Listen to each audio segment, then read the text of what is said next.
night, even before counting was completed in some districts, NBS television started broadcasting results showing that General Museveni was leading by 63%. Following a clear script, they hosted biased individuals and lend credence to the outright broad daylight robbery of the people's victory. I want to remind all the media houses and other corporate companies and citizens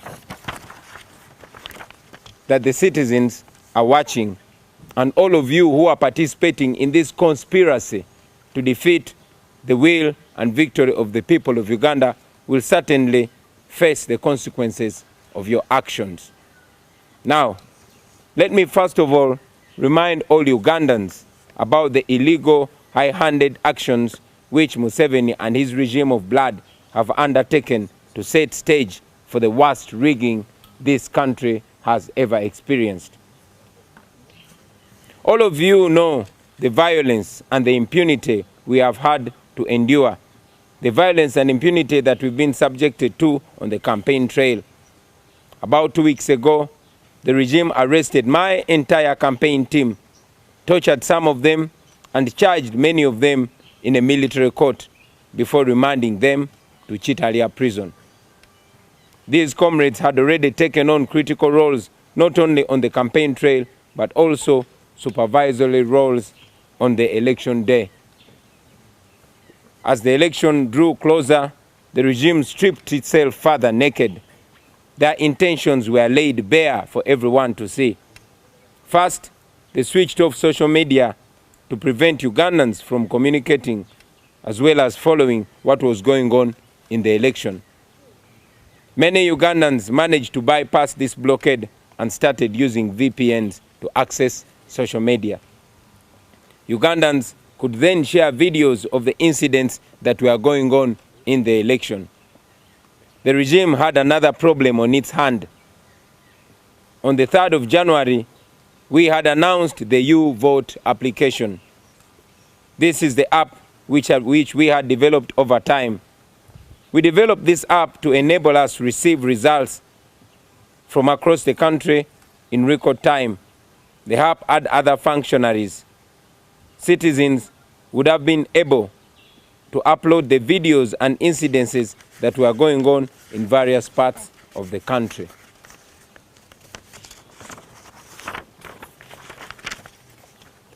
Knowing that this would expose them to the world, the regime, in an unprecedented manner, moved to switch off the internet completely. And they indeed switched off the internet completely. If they had nothing to hide, why keep the citizens in the dark? Why keep the world in the dark? They denied accreditation to election observers, including the European Union and the United States. Museveni knew what he was planning to do. He could not stand an election being observed by independent poll observers. Local media houses were ordered not to report incidences of vote rigging and violence by the military against the citizens. Yesterday on election day, as the nation went to the polls and the regime engaged in incredible acts of violence and rigging, without credible election observers, coupled with intimidation or compromised local media, as well as the internet switched off, Museveni had a field day.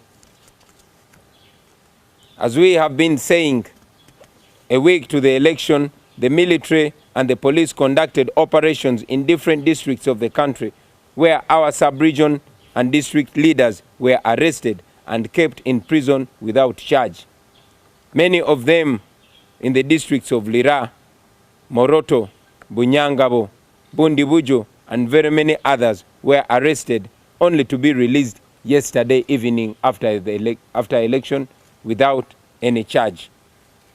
Yesterday in Western Uganda and Northern Uganda, many of our polling agents were arrested and many chased away from polling stations. This happened in various counties and sub-counties of all districts in Western Uganda, as well as areas of Northern Uganda. In Kamwenje, Minister Frank Tumwebaze ordered the arrest ordered for the arrest of all our polling agents within the district. In Butaleja, in the eastern region, Minister Irene Muloni ordered the guards to beat up all our polling agents and detain them. Let me make this unequivocally clear. Almost in the entire region of Western Uganda and Northern Uganda, there was actually no voting. We received thousands of calls and messages telling us how the election was a complete sham in those areas. In Bunyangabo, in Chitagwenda, in Kabale, in Rubanda, in Barara, in Chiruhura, in Kazo, and Isinjiro, and many other districts, there was no secret ballot in most polling stations. The military gave people pre-ticked ballots. They gave them pre-ticked ballot papers. In other cases, some people were ordered to vote from the desk in the presence of everyone. In Kwania, in Bulambuli, in Karenga, and many other places, some ballot boxes were opened and ballot papers were put in there. In several areas of Isinjiro, Kabale, Mbarara, and the districts of Karamoja, people were told that ballot papers for the president had already been ticked. All they had to do was to vote for their members of parliament only. Good enough, some of these irregularities were recorded on video, although in some areas the military confiscated or destroyed the phones and cameras that were being used to record these grave irregularities. We have so much footage to share with the world.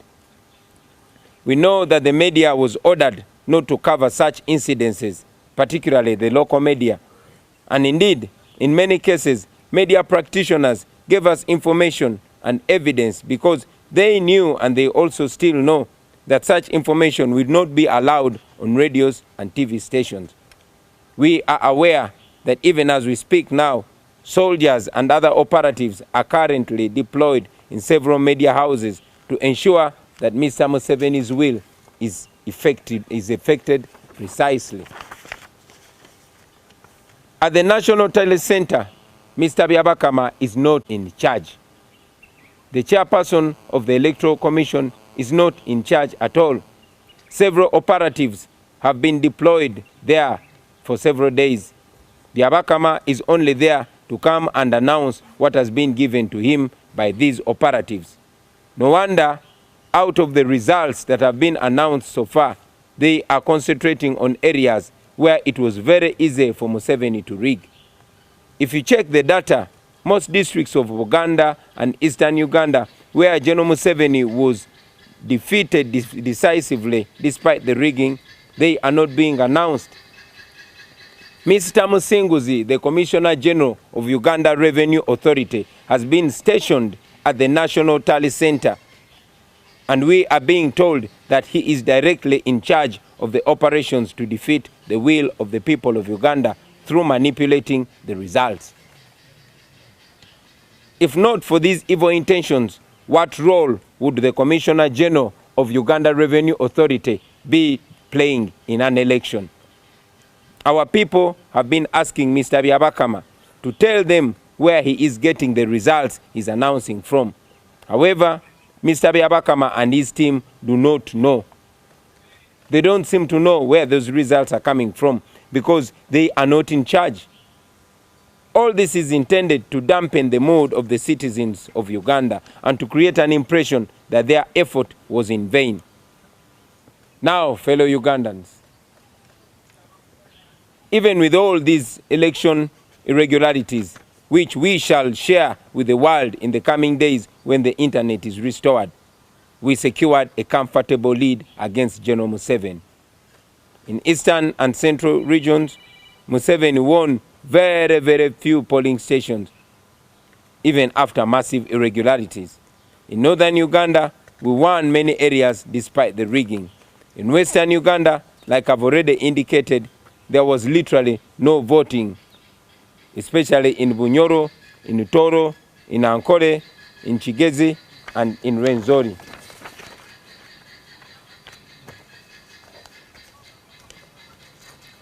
Countrymen and women, I am very confident that we defeated the dictator by far. I call upon all Ugandans to reject the blackmail. We have certainly won this election, and we've won it by far. General Museveni and his small clique of oppressors are trying yet again to impose themselves on the people of Uganda. The people of Uganda will and must reject the blatant usurpation of their will and their voice. I want to ask all Ugandans to remain firm and confident that through this election we have spoken, and we have spoken clearly. The dictatorship is failing. Right now, the RDCs, the DSOs, and all other operatives are hunting down our agents and coordinators, trying to take away the declaration forms from them. Several of our phone numbers, including mine and my wife, have been switched off. They've been disconnected illegally. The military is deployed everywhere. The dictatorship is in panic. In the coming hours, I will once again address the nation and hopefully speak about the way forward for our people. But ultimately, we are removing a dictator. I thank you, ladies and gentlemen, for God and my country.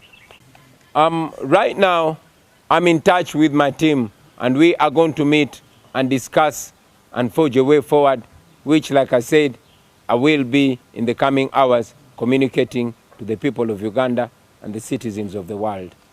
Will your plan be hinged on the law, or are you looking at other measures? What are your options?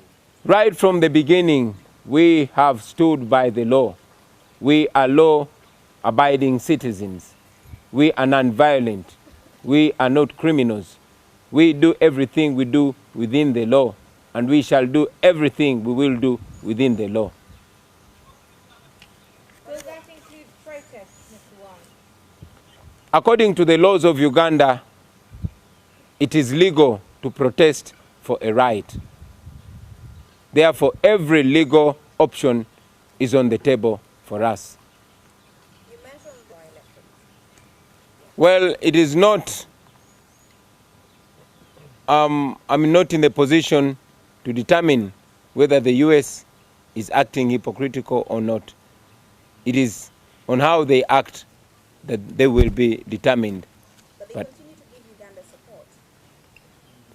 Well, You cite all these cases that they should be citing too. among the many moves that we intend to do is to call upon the development partners not to continue acting in a way that makes them appear like their partners in crime with General Museveni. We hope to call upon them not to continue supporting criminality.